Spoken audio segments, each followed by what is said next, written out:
and welcome to Tell Me Your Story, New Paradigms for a New World. We're here giving you choices and knowledge of those choices to help make your dreams come true, and I'll give you all of the other preliminary stuff later, which means it's no longer preliminary. We're gonna jump straight into our program here because not so much because our guest has a limited amount of time, but because I think we need to get into this with our very special guest, who is the author of Tomorrow Together. It's Essays of Hope, Healing, and Humanity, and his name is David Dye. And David, I want to thank you so much for giving us this time to talk not only about the book, but also about the work that you do through your website, which is letsgrowleaders.com. That's a subject, by the way, we've talked about many times on this program. And I've got to tell you, my friend, that, and staying apolitical here in this conversation, we got a lot of people who think they're leaders and they haven't got a clue because they don't care about the people they're supposed to be representing. And I'm not just talking on the national level either. I'm talking about across this country in many of the elected positions, as well as appointed positions that people take, maybe even in the corporate world. CEOs and folks in managerial positions. It's one of the things that, David, I have to say I was blessed because I've been in the management position, but I was always doing the same work as a manager as my, and I say this, co-workers were doing. Thanks for joining us. Hey, it's my pleasure to be here, Richard. Thanks for having me. Have you found that to be the case, that when you come across folks, they're working in the old paradigm, if you will, that I'm the boss and you're going to do as I say because I'm the boss? Well, there are certainly many leaders like that, and you'll find them across whatever spectrum. And so my day job, if you will, I'm the president of Let's Grow Leaders. And so we're a leadership consultancy, and we work globally to help leaders who want to be human-centered and get amazing business results at the same time. And so we equip them with very practical skills at every level, from executive strategic down to frontline tactical, to do that. And so, yes, there are many folks there who fall into that, and I'm going to call it a trap or a pit that you just described. And we do it for a lot of reasons. Sometimes we don't know any better. Sometimes it's how it was role modeled for us. Sometimes we get into that survival mode where I'm like, I'm stressed out, I'm pressured, I don't know what to do, and I don't have anything else to rely on. And so just do this. And, so there's a lot of reasons that people fall into those kinds of traps. And, and on the elected official side, I was a local elected official much earlier in my life. It's been a couple decades now. And fantastic experience. And I have a lot of empathy for everyone doing that work, and we need good elected officials. It is not easy to do. I was talking with a school. I was asked to run for school board a couple of times, and I never did that. But I was talking with a school board president in a contentious district, and he said something I've never forgotten, Richard. He said, "You know what? We are entrusted with two of people's most important things: their money and their children. Of course it's going to be contentious." And I thought, what a healthy perspective to have, and to value and honor what people are bringing to the table in those conversations. Well, I had an experience many, many years ago as an operations manager of a radio station back in Phoenix. And I told one of my coworkers, I need you to do this. And he says, no, I'm not going to do it. Now, the way I came across apparently wasn't so great, because he says, I'm not going to do it because you told me to do it. And so I had to rethink it. And I thought, okay, well, I need you to do this because, the clients, et cetera, need a clean place, or whatever it was, the task. I can't remember the task. And he agreed to do it because it wasn't for me. And I described that phase in my managerial, and thank God it was early. I described that phase as my Hitlerian phase. I am the boss, okay? I discarded that right away. And I have never lorded it over any of my co-workers, because that's what they were. That's what they are. Absolutely. Because I think, and I'm curious about something. You know that pyramid they like to draw, they like to create, with a graph, and at the top is the CEO. And let's say down the side of the graph, you have the salaries. Okay, and at the bottom, of course, are the workers. They're the people that actually are making the money for the guy at the top. And there's a part of me that feels as though the salary structure can stay right where it is. Flip the pyramid over. Let's do it that way. Because I've never known, because I've never been a CEO and I've not really associated with those folks, I don't know what it is that they do that makes them think that they should be getting those $1 million bonuses, that they should be making the kind of money that they are making. And this has nothing to do, this is not jealousy.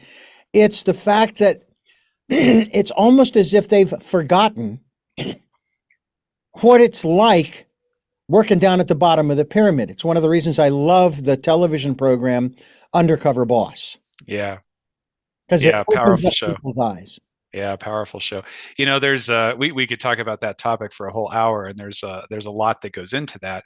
And I've worked on both sides of both sides of non for profits, as well as for profits, and then in public service. And if I'm being realistic and objective, there are skill sets that are rare in terms of strategic thinking, forward planning, and the ability to mobilize a large group of people that are valuable and are harder to find, and so the market values them at a higher rate. That said, it's also a dysfunction that sets in when you've got some of the massive differences in pay range. And you see some really cool experiments that different companies been doing along those lines, and some of the really phenomenal results that they've been seeing as they equalize that, and everybody's approaching it in different ways. Um, and that said, if I have one thought that I would approach all of this with, that Tomorrow Together is really about, is to not other and to not they. And I'm making the word other and they into verbs. Mm-hmm. It is so easy for all of us, every single one of us, myself included. I have been here, I've done this, and I still wrestle with this because it's human nature to other someone. And when I other them or I make them they, I reduce them down to an image. And they're not a three-dimensional, fully realized human being with all the foibles that we all have, and without the recognition that if I were in their shoes and if I had lived the life they've lived, gosh, I might be making the same choices. And it's easy to forget that in our day-to-day realities. And I don't care who we're talking about. If we're talking about somebody on the other side of the political aisle, if we're talking about our least favorite relative, if we're talking about the CEO, if we are a CEO and we're talking about one of our frontline folks who's a burr in our saddle, whoever it might be, Yeah. we all tend to do that as human beings. And part of our success going forward as a human species, and whether we're talking in a team, in an organization, or globally, all of us human beings, is to do less of that and more of really realizing the humanity of one another. Are you looking for hope? You're looking for hope with a dash of humor and humility. The 21st century hasn't started the way many expected, and we we confront a potent mix of global pandemic, climate change, the resurrection, or as I should say, the resurgence of authoritarianism. At the same time, white nationalism, polarization, and war that once again threatens to consume the planet. It can feel frustrating and hopeless. And I thought about this as I was reading through some of the materials along with the book Tomorrow Together, which again is Essays of Hope, Healing, and Humanity. And there are two people, two people specifically, and again, not being political in any way, shape, or form. Now speaking personalities here. We're now speaking leadership skills. I would love for you, if I had the wherewithal to hire you to do this, I would love for you to train these two individuals to be human-centered leaders. And they are, and this is no slight on anybody who supports them or believes that what they've done or are doing is a good thing or a bad thing for that matter. Donald Trump and I can't even think of his first name now, Putin. These two Vladimir. individuals, I beg your pardon? Vladimir. Vladimir Putin, yes.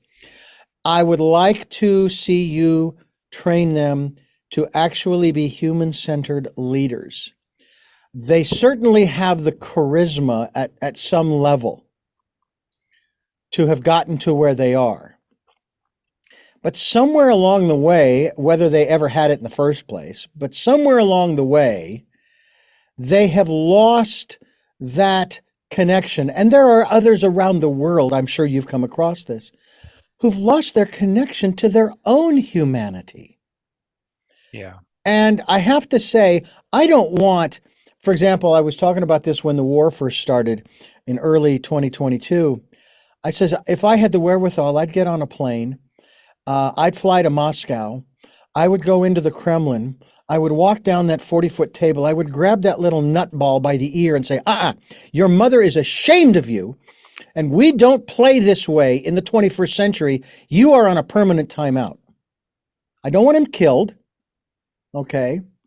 There is karma involved here. For every action, there's an equal and opposite reaction. Okay. Einstein, same thing. So there are consequences to our actions. But it seems like these are in two individuals in specifically, but there are others that you and I who want to be human-centered in our leadership, I believe, and am I mistaken, that we can actually learn from these two gentlemen? It may sound strange to some folks, but there are things that they are teaching us along the way. Yeah, there are. You open a door there to so many different things. So first, to answer your last question, absolutely. I always say that some of the poor leaders in our life, whether it's a manager you've had, a global figure, whoever that might be, those are the best leadership textbooks for any of us. I mean, we can read and look. I've written several, and my wife and I have written several books on leadership and management and culture, and highly recommend them.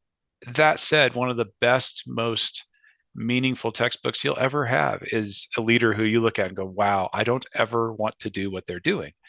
Those lessons are visceral, they stick in our heart, and they can really help us shift our focus and find something more productive and meaningful to be about.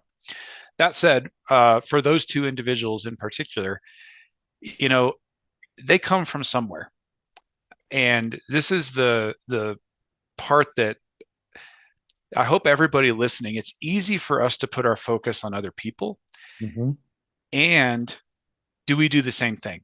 And I will tell you, I have watched so many folks on both sides of the political spectrum and in different countries be the very thing they are upset about the other person being because of fear, because of insecurity. And those are things that you can say both of those individuals have as driving forces.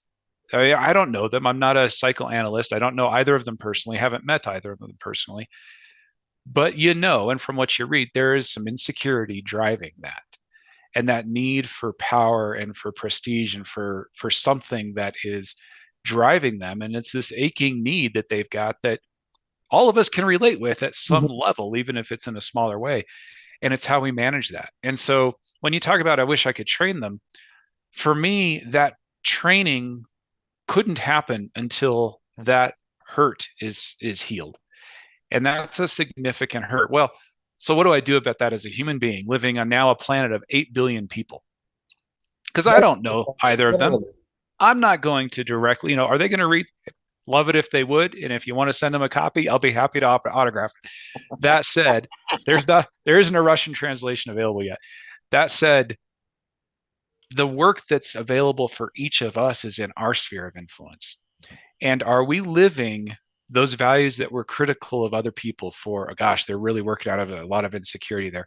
Holy cow, they think they have the truth with a capital T and no one else is true. Well, are we doing that to the people in our sphere or to the folks that think differently from us? Or are we approaching it with compassion, empathy, seeking to understand with genuine curiosity, not excusing people's behavior? When someone is a bad actor and does something wrong, I'm not excusing that. And I may even forgive it. That doesn't mean that I just accept it and that's the way things are. Right. But am I approaching that person with curiosity and the confidence in my own values, but the humility to explore and recognize some of where they're coming from too? That's what it's going to take to heal some of this stuff and make it so that ultimately folks like the two that you've mentioned are irrelevant. Yeah. And you've stated it really well from the standpoint that one of the things that I learned very early on in my career, but also in my studies as a metaphysician, is that those things that I'll put it this way, find objectionable, I find irritating in someone else, is nothing more than a reflection Yeah. of something inside of me that I need to take Yeah. a look at. Forget about, okay, this person has played their role. They've played the role of reflector or of mirror, if you will. And now I let the mirror go and I start taking a look at, okay, so what's going on inside of me that makes me feel the way I do about this person's attitude or actions or behavior and so forth. And I will tell you that in 2017, in January, uh, because I got sucked into the whole political thing. I didn't get sucked in until September of 2015. I'm sorry, 2016. And actually, in June of 2015, when I saw the announcement and I heard the speech that I eventually tuned out of, I didn't care what his politics. He could have been a Democrat, could have been an independent, a liberal. I didn't care. Could have been a communist for all I know. Or what I did know was I didn't want to bully for president. And so Mm. I ignored it all until that September. And then I got sucked into it. Took me 6 months to get unsucked. And when I Yeah. did, the first step that I was able to come to that was the hardest was thank you, teacher, for teaching me how not to behave. Hmm. That was the first part. The other three steps I'll share with you later. But that's something that we all need to come to grips with when and you're absolutely right too in what you say that we don't really know these people. The only part of them that we know is what we've been exposed to through the various forms of media, which is not really an accurate depiction of that person. And some of it is also what they choose to portray, which Mhm. you can also not, you know, but there's just always that. It's that realization and that part. I was laughing when you're talking about the things that irritate us in other people. A couple of weeks back, I was asked this question: uh, if there were a clone of you, how would you get along? And our whole team, we were having fun discussing it. And I said, "Oh, my clone, no, my clone and I don't think we could handle one another. I don't think." And my team was like, "Why, David? Why do you feel that way?" And I thought, well, I'm a lot. I can be intense. I mean, I irritate myself some days, and that's just me. What if I had a whole other physical version of myself? And they were laughing, but I think there's truth to that. I think what you call out there is a really a very true thing. And tomorrow together, it's a series of essays, but there's a number of them that touch on these different aspects of Hmm. how limited our perspective is and Yeah. how well it serves us to broaden that perspective in all sorts of different ways, not just about other people, but our physical world, our limitations on what we see and what we know, and all the rest of it. It's interesting too, because the first thing that came to my mind was the story of that young black gentleman, uh, fairly prominent, who alleged that he had just been attacked by, I can't remember if it was a couple of black guys or white guys or whatever it was. And initially, people accepted the truth of what he was telling. But the more investigation that went on, the more you began to find out that he set it all up, Sure. that it was all a Yeah. hoax. And again, when you talk about perception, the initial first glance perception is, oh my gosh, that's awful. That's terrible. Oh my God, we got to find these guys. But as time goes on, you go, what do you mean he lied? What do you mean Yeah. he set this up? This was all a game to him? I'm not castigating him by any means, but just as an example of how perceptions will change over time, which is another good reason why when we first see something, let's say on the news, or some of our outlets that we like to watch, we'd be very careful to start casting aspersions or accepting those that as truth, as Yeah. accurate. And The, let's let the, some time go by. Let's let the investigators research this. Let's hold withhold judgment, because what if that was us on the other end? yeah. And it goes so many different directions. Like I come back to when I'm teaching new managers or new leaders, one of the principles that I will hope to cultivate is in any situation, don't react, get the facts. And and so there's a little rhyming there to help us internalize it, but Right. the principle of we don't know. We have an initial impression, we have as human, again, this is just our human nature, and it's the reason that social media does what it does and why it polarizes us and all the rest is when we see something that resonates with the things that we already believe, we more immediately readily believe that. And if you throw in some emotional trigger words in there, poof, we believe it and fire up even more so. Mhm. And when we recognize that and gain awareness of that in ourselves, it gives us the ability to do what you're talking about, Richard, to say, okay, wait a minute. Okay, here's some information. Let me hold that in a space and hold it with curiosity. And regardless of who it is, and let me see what bears out over time on this. And that is not kind of the popular consciousness right now. It isn't, but it's the much healthier, friendlier, ultimately, I think, less stressful way to live, Yeah. and will help us to build more meaningful relationships with people who disagree with us, with whom we can have similar aims and have some good discourse, whether that's at work or in life or across the aisle, wherever it might be. Hmm. Let'sGrowLeaders.com is the website. My guest is David Dye. The book is Tomorrow Together, Essays of Hope, Healing, and Humanity.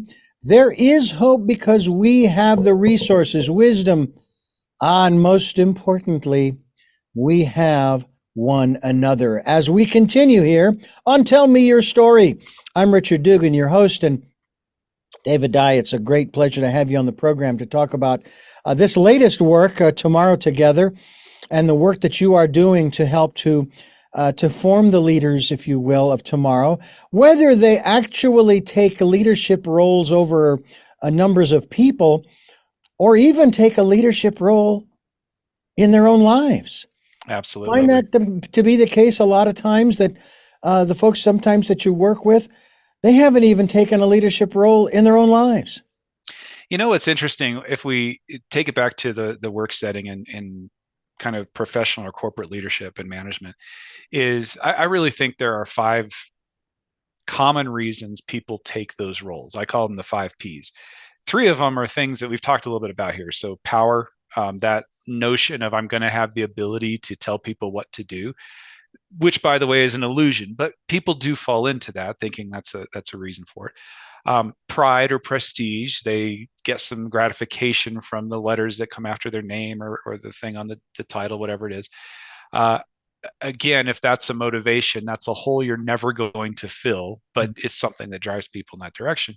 And then there's the purse or pennies, right? So there's the money, which again, I always tell people it's never worth it. The level of headache, heartache, and responsibility you're taking when you accept those roles, you may initially want to do it for the money, but the money's never going to be worth the actual level of responsibility. In contrast, and by the way, if you're working out of any of those three, those are all very human notions: power, prestige, and purse. But if we're working from those three or trying to lead from those three, as you referenced earlier, we're not going to have influence with our teams for all the reasons that you said earlier, right? Mm-hmm. Those are all three about us as a manager, as a leader. In contrast, we've got two others: people and purpose. And if we can be about supporting the people and investing in the people who are doing the work, and then be about the purpose, what is the reason for the work that we're doing? We formed a team to do something bigger than ourselves. And so when you talk about self leadership, I think it starts with getting down to that fundamental. What are my own motivations? What are my own values? Am I clear about those things? And I have the utmost respect for people who consider leadership or management roles and say, you know what? No, that's not really me. That's not really what I want to do. and choose not to do it, either for because they recognize it would just be for one of those reasons and not that they don't care about those others sufficiently, or they just know they're not wired that way. When we can get clear on our own values, that makes us a person of influence, regardless of whatever title we might have. And so the things that we're talking about, the having the compassion, the empathy, and the curiosity for other people, and we're engaging those conversations, that doesn't require a title. It starts with leading ourselves, absolutely, and then it's those concentric circles out from there. And these techniques, these principles, if you will, they transcend business. They transcend into family life. Absolutely. I have to say that I don't know about my grandfather, my father's father. I know about my mother's father, my grandfather on my mother's side. He was chief of police. He was fire chief, among other things, in the small town of Florence, Arizona. But my father was never, nor my mother, were never authoritarian in raising us. I mean, and I can never remember, I cannot recall, they may have, I just don't recall them ever fighting. Mm. It was probably as close to a Norman Rockwell painting as you can get without being a Norman Rockwell painting. I mean, it wasn't perfect. I mean, you're talking 6 kids in maybe a 12 to 1300 square foot house. Richard, something we have in common. I am the Yes. oldest of 6 kids in a similar sized house. Well, in our case, catch this: 3 bedrooms, 1 bathroom, 4 sisters. I 4. also had 4 sisters. And I also had one brother, Mm-hmm. and um, and we survived. Nobody was killed. Nobody died in the process of only having one bathroom. And I think back on those times, and I am so grateful for having that experience, but I'm also saddened by the fact that the kids of today can't have the same kind of experience, especially when it came to going out and playing. We were running all over the neighborhoods without Yeah. fear of being shot or being abducted or any of this kind of stuff. Yeah. We were just enjoying being kids as we grew up in grade school and high school and so forth. And the parents, the majority of the parents of the kids that we hung out with on our block and on the other side, they were all good people.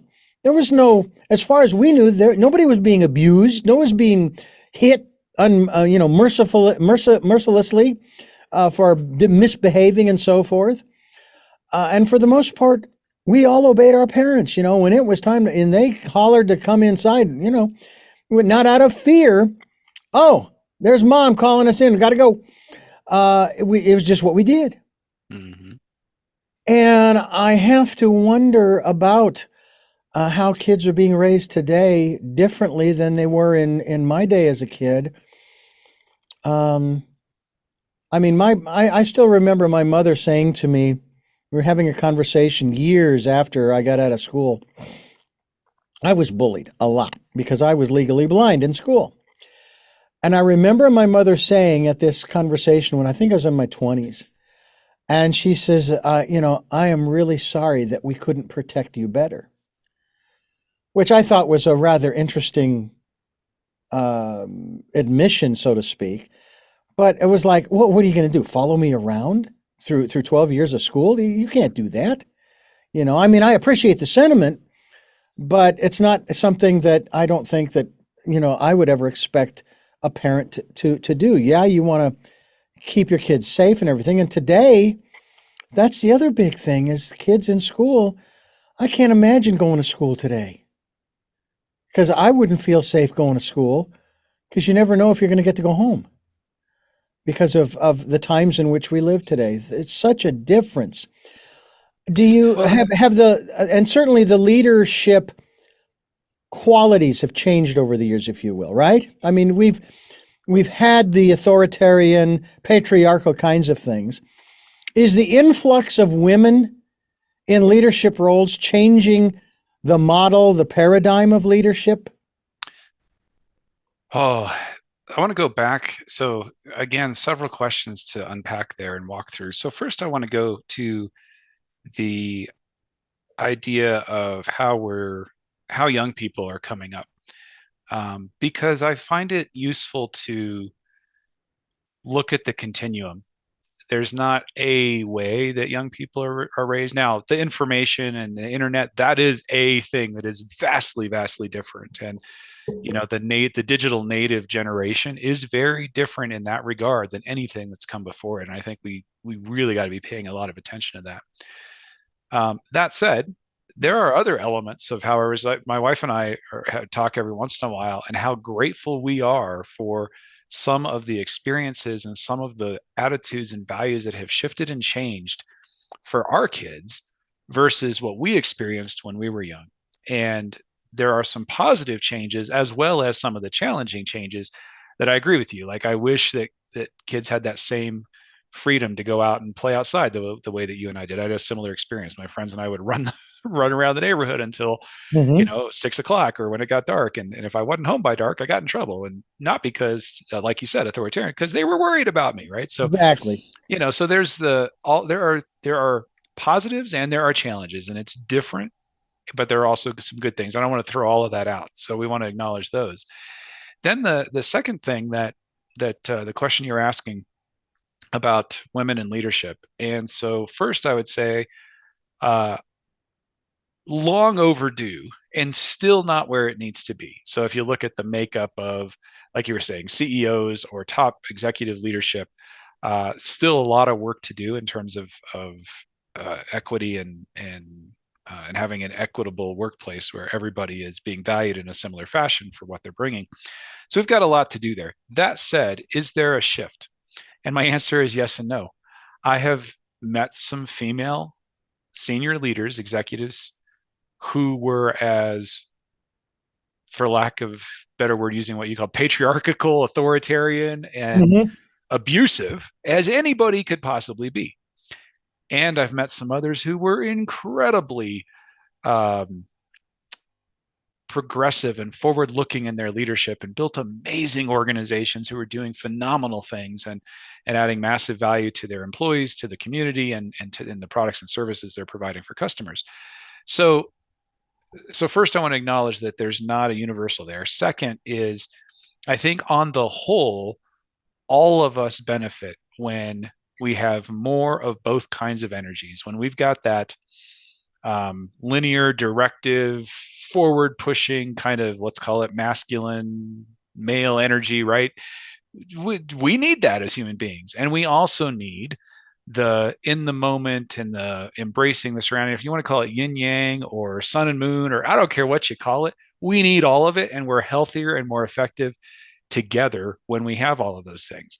And that's the case when we're talking about a family who's got a real analytical parent and a real relational parent and a real fun loving kid and a real studious kid. Like if we can bring all those things together, we're better. And Yeah. that's true for every team. Did your father work 9 to 5, 40 hours a week, and then come home and you'd have dinner and so forth? I'm not necessarily saying a traditional kind of thing, but I'm just curious. Was that your experience, and your mom was at home? No. I have a very interesting family background. I talk about it in Tomorrow Together, kind of to orient the reader. But so my parents split up pretty early. The memories I do have of their time together, which I'm the oldest, and that took me through about fourth, fifth grade. Lots of screaming and yelling and not doing well together. Um, and there was a lot of dysfunction, a massive amount of dysfunction. Not even time to go into all that right now. But so they divorced, split up. I primarily lived with my father, visit my mom, and so there were six of us. So it kind of was a divide and conquer. My sister, oldest sister, and I stayed with my dad. The three youngest with my mom, and middle sister, she went back and forth. Um, my dad had a number of different kinds of jobs. He was a milkman. He'd work nights. He was a gas station manager. So a variety of different jobs, social work. So things that took him to different hours. And I would say that my experience as a child was uh, more of the classic 80s latch key when I remembered my key and didn't lose my key, the number of times I broke a window trying to let myself into the house. And yeah, not so good there. But so that was more of my situation. I'm wondering because I've had a number of conversations with my father of late. He's 91, still doing well, and my mother, 88. They just celebrated their 65th wedding anniversary last June. Wow. And I just happened to be there. I was able to fly out to Phoenix from Santa Barbara to attend my late sister's memorial. And uh, we had my father, who is not real he's not real mobile, so he didn't really want. He was able to watch the memorial on Zoom, which was great. They had it at the church that they held it at, and he was able to watch the whole thing, which was great. I'm glad that was available to him. But my brother and I and my mother and I think one of my sisters, we drove to my other sister's home in the East Valley. And then we went to the memorial, and then we went back to my sister's house. And then my mom wanted to go, and I thought, well, I'll go ahead and go with you. So my niece drove the two of us back to the house where my dad was, their condo. To which, as we're coming in, my father noticed that my brother wasn't there. And jokingly, I said to my father when he asked, "Where's your brother? Where's your brother?" Again, it's sounding concerned, but it didn't click in my head. And I said to my dad, and this was just last April, I said to him, "Well, Dad, I hate to tell you, we had to sell him to put gas in the car." Now, sounds cute and funny, right? Dad did not respond well to that. Look, when I ask a question, I want an answer. I said, "I'm sorry. I apologize. I didn't mean to be flippant. He decided to stay behind and he's going to come home with so and so." Or, and so he went on his way. So that night I'm there making up the couch to go to sleep. My brother got the spare bedroom, uh, which was okay Hey, with me. you're lucky you didn't get the doghouse. You're right. Thank God my folks don't have dogs. So that was a fortuitous situation. Um, my father walks into the living room and he walks up to me and he apologizes for going off on me like that. Mm-hmm. So I grabbed him. Well, I put both hands on his shoulders and I said, "Dad, I love you and you will always be my father and we are good."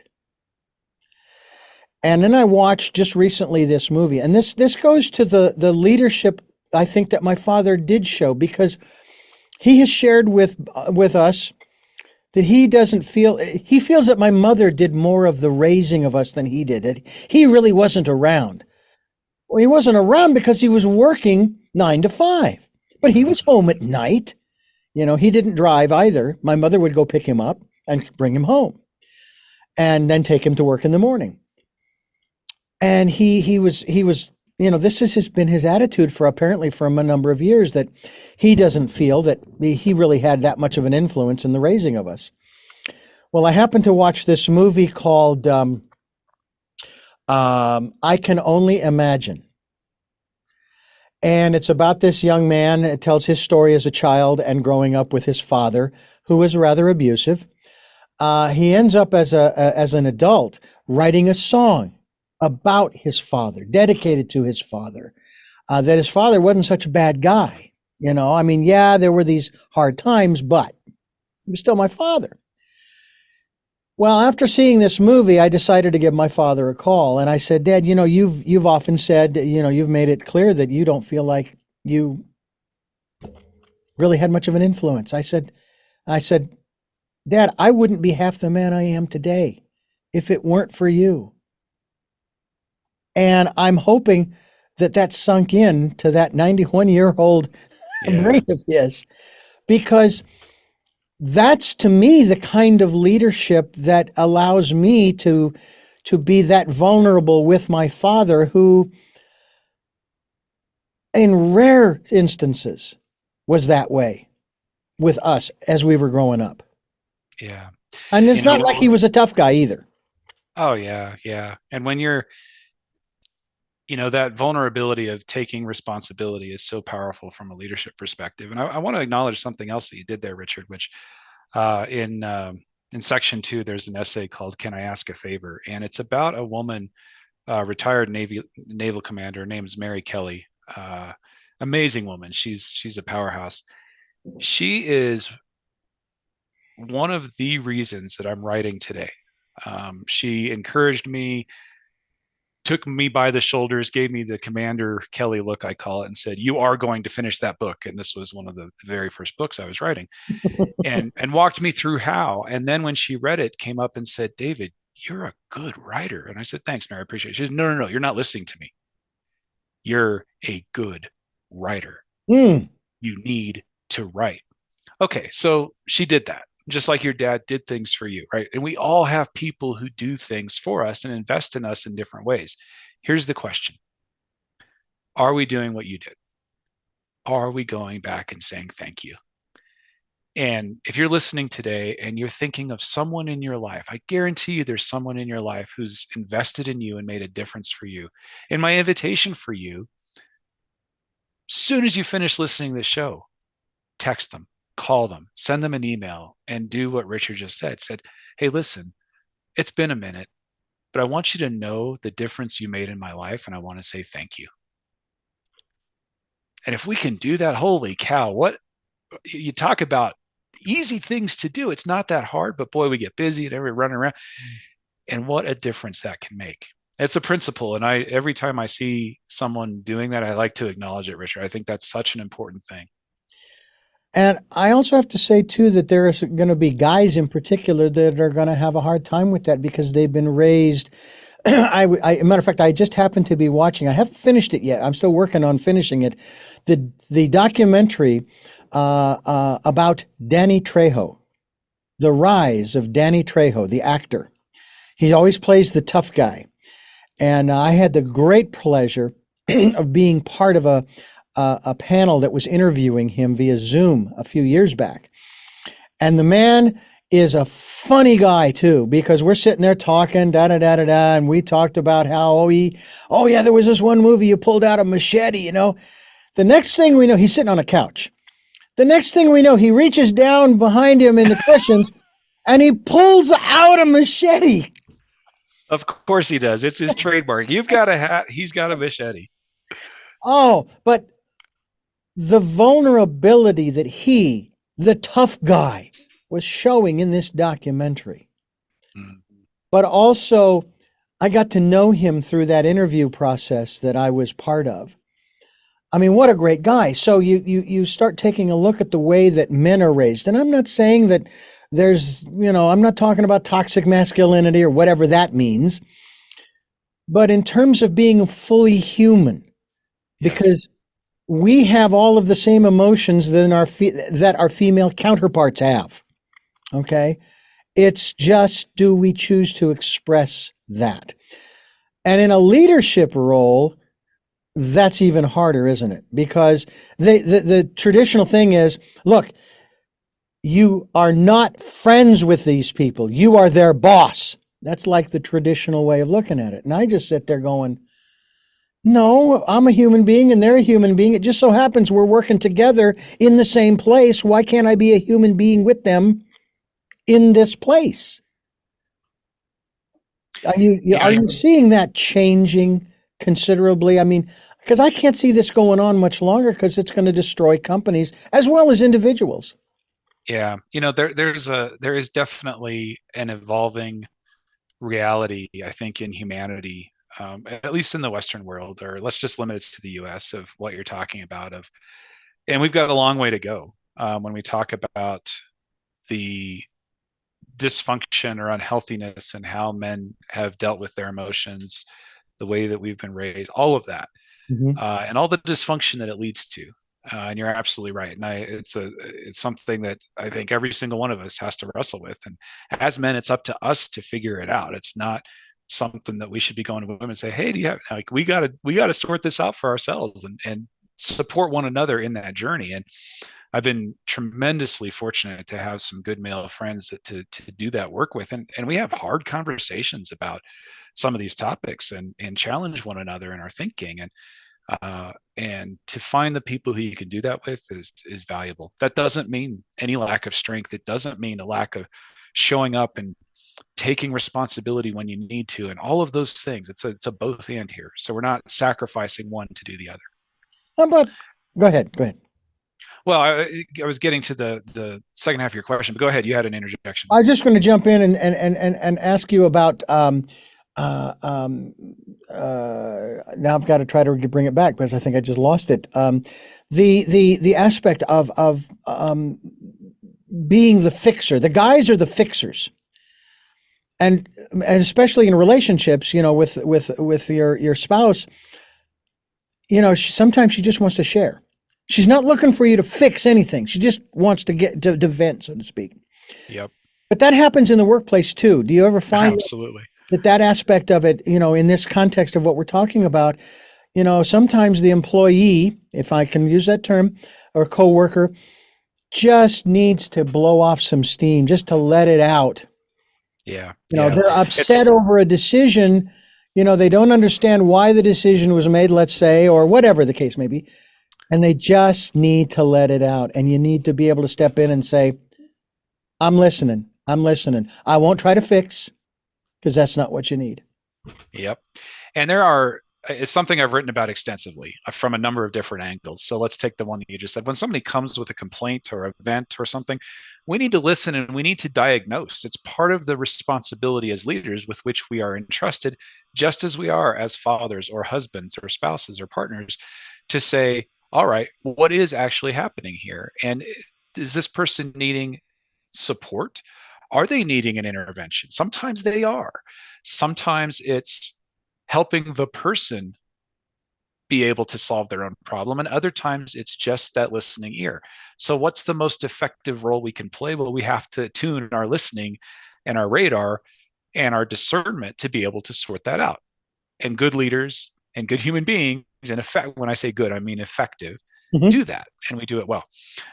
So that's one. And then the other, when you're talking about being friends, is there is a healthy and effective way to be friends with our colleagues and teammates. And so the way that I say this, I'm totally okay with being friends at work, but I have some criteria.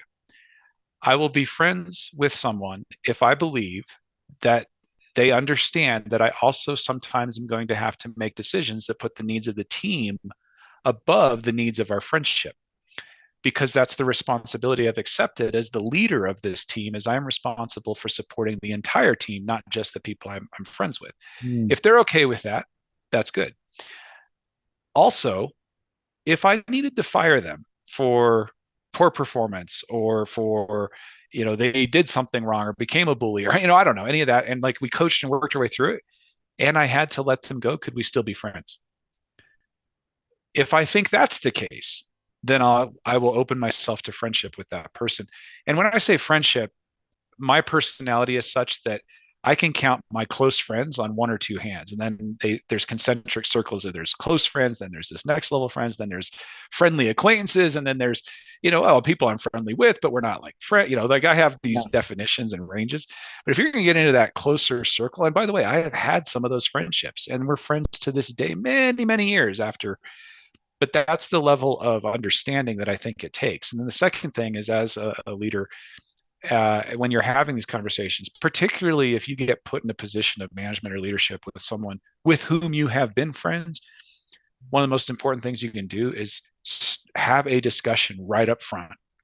Listen, I value our friendship, and my roles and responsibilities have changed here. And I want to have a conversation about that, because this means I'm going to need to sometimes do this on behalf of the team, or I'm going to be asked to, implement a policy that I may or may not have agreed with, and you may or may not have agreed with, but we're still going to need to do it. Yeah. And as friends, we can commiserate and go, yeah, I don't get it. That doesn't make sense to me. And I'm going to try to get the answer. I'm going to try to do all that as a leader. Great. But sometimes those things are going to happen. Are we cool with that? And so let's just get that on the table. Let's have the conversation up front and acknowledge that I'm going to be switching hats. Yeah. And then as a leader, who is also a friend, can I switch? I like to visibly switch hats. As your leader, as your manager, as a team support here, I got to say this. Let me take that hat off. As your friend, here's the deal. And just be clear which voice I'm speaking with. And if we do that, those are practices I recommend that leaders, team leaders, engage in to have effective and healthy, meaningful friendships at work that avoid a lot of the pitfalls and dilemmas that have caused people to say, "Oh, the heck with it, you can't be friends at work." Yeah. David Dye is my guest. The book that we are sort of featuring here on the program, Tomorrow Together, Essays of Hope, Healing, and Humanity, as we continue here on Tell Me Your Story. I'm Richard Dugan, your host, and we encourage you to go to David Dye's website, which is letsgrowleaders.com. It's a statement, but it's also a website. Tomorrow Together is the book, Essays of Hope, Healing, and Humanity. Is there a particular essay throughout this book that epitomizes, if you will, David and his leadership qualities or styles, where people can read that essay and go, oh, that's who David is? Oh, interesting, Richard. I have never been asked that question before. If I had to choose one, wow. And you notice I didn't say what was your favorite, Oh, yeah, yeah, yeah. No, you that kind said of what stuff, because that's a epitomizes. question that I was like, no, no, no, no. So yeah, I'd be very interested if you were to share that with us. I am. Let me think about that for a moment here. You've got me thinking. That is a good one. I'll tell you what, while you're thinking, I'm going to let you know that this is Tell Me Your Story. We're here Sundays at 7 a.m. and 7 p.m., Monday mornings at 1 a.m., and Wednesdays at 9 a.m. with our special edition of Tell Me Your Story. And then we are streaming live at those times at richarddugan.com. Podcasts are on SoundCloud, iTunes, TuneIn Radio, Spotify, Stitcher Player, FM, Blueberry, iHeartRadio, many other locations. We're on YouTube where you can watch these interviews, and we'll also be linked to David's website. David Dye is my guest, and the website is letsgrowleaders.com. David, have you had a chance to come up with something I new? I have, and I'm going to pick. There are so many to choose from, but I got to choose one. I'm going to go with.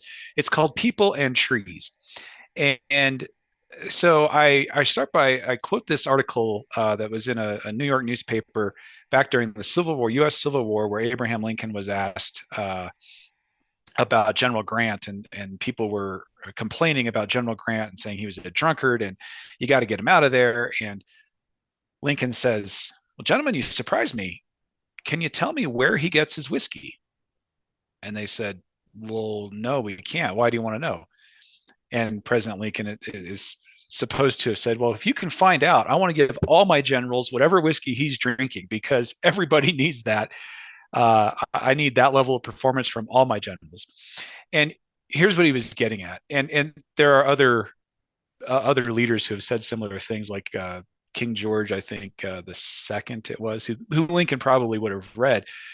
Somebody said came to him and told him one of his generals or someone was mad, and he said, "Huh? Well, I wish he'd bite my other generals and infect them with the same crazy because he gets it done." And so, what I see there reminded me. I went to the National Bonsai Museum in Washington D.C., which is an amazing place to visit. If you've never been there, listener, I definitely recommend it. These trees are ridiculous. They're amazing. And there's this one there that's 400 years old. It survived the atomic bombing at Hiroshima, and it was gifted to the U.S. In '76 for our bicentennial and 1976 celebration. So it's this art and sculpture and peace between nations, and it takes daily care for 400 years. This tree has survived. And I asked the gardener. I was just blown away. I'm nearly in tears, Richard. We're talking about emotions. I was moved by the story of this tree and what all it represents and the beauty of everything. And I asked this one of the caretakers there. I said, "Man, how do you make these trees so beautiful?" And he looked at me. He was an older guy. He looked at me and said, "Son, you don't make a tree do anything. Our job isn't to make them beautiful. Our job is to take care of them, to cultivate them, to find that beauty. And yeah, we trim and we fertilize and we prune and we protect from bugs and disease and all that. But it's to reveal that beauty." And every tree's got its own shape and distinctive features, and we want to help express those. And I was flying home from that visit, and it got me thinking about what he was saying and how true that is, yeah, of trees, but it's also true of people. There's so much, you can't make a tree do something. The same holds true for people. And there's so much peace and joy in appreciating people for who they are, to see their beauty and strength and enjoy and celebrate their unique energy and talents, their personality, their skills, their interests, their abilities, and all that they can add to the world, to your team, to your life. And unless it's really, truly toxic or harmful, to just let the rest go. It's about what they're bringing. And if we can approach one another that way, whether from a leadership perspective, from a life perspective, how much more can we do together to create a better tomorrow? And I think ultimately you're asking me something that's going to distill that essence of what I'm about, what the book's about. That's tomorrow together in a nutshell. Can we see each other, look for that in one another, and join hands to move forward and build a better tomorrow? Yeah. It's really something to be able to um, learn how to be the kind of leader that people need, and that's another aspect of it too. Is being the, I don't know, maybe the right term is sort of be the chameleon, so that you are the kind of leader that each coworker needs, as well as the team. I mean, there, Knowing your people, yeah. yeah, isn't there a certain aspect of that in leadership where, just like in education, no two children learn the same, and yet we Yeah. try to cookie cut the educational system so that everybody gets exactly the same thing and nobody's left behind. And in fact, is when you do that, kids get left behind because that's not the way they learn. Curiosity. If we can show up with curiosity for one another, we're going to be ahead of the game. Yeah. Very, very interesting stuff. Well, we're talking with David Dye. He is the author of Tomorrow Together. We hope you'll get a copy. Go to his website, letsgrowleaders.com. We will be linked to that website as well as we continue here on Tell Me Your Story. I'm Richard Dugan, your host, and this program, as I mentioned earlier, is broadcast. We have podcasts as well on SoundCloud and iTunes, and we're on YouTube and all those other good things. But there's one area, David, that I want to ask you about in reference to what we've been promoting for the last couple, 3 years. Started in September of 2019, and it started out as the Year of Perfect Vision 2020. And when 2020 was over, we went to the Decade of Perfect Vision. What it is encouraging people to go within, to listen to that still small voice. How important Mm. is intuition in a leadership role? Vital. I call it follow the music. And when the data is not aligning with our gut, we've got work to do. And so listening to that and figuring it out. Now, our intuition, our gut isn't always right. Sometimes it's based on um, bad experiences or stories we're telling ourselves or things like that that aren't accurate. But when it's not aligned, we need to listen. We've got some work to do.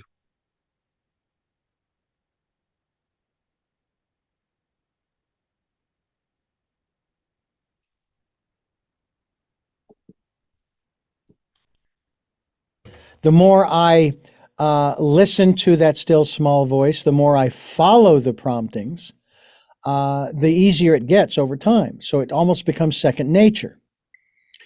And I have to wonder if you personally, if not in terms of your dealings with other leaders in various positions across the board, you found that they do that, that they actually spend that time. I'm not saying they've got to spend the time meditating. I know that's kind of a weird thing to do while at work, but and that they trust the guidance that they are getting, even if it's Yeah. contrary to the leadership handbook that they might be following at any given time. Yeah. Hey, listen, I have walked out of roles that people said you are nuts to walk out of this because that voice you're talking about was very clear that this is the right thing for you to do. This is the healthy, the effective, the aligned choice with your values, with your situation, whatever it is that you're looking at.